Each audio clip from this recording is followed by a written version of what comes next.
Dərsə gedən günü ağlamışam. Anam gedib gözüm ardınca baxıb.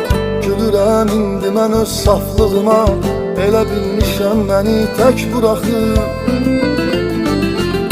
O son zəng çaldı, bizi bizdən ayırıb aldı. Beləcə xatirələr qaldı boş sinif otaqlarında.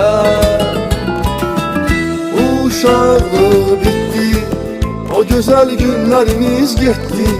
Son dəfə səs-küyümüz itdi koridor bucaqlarında.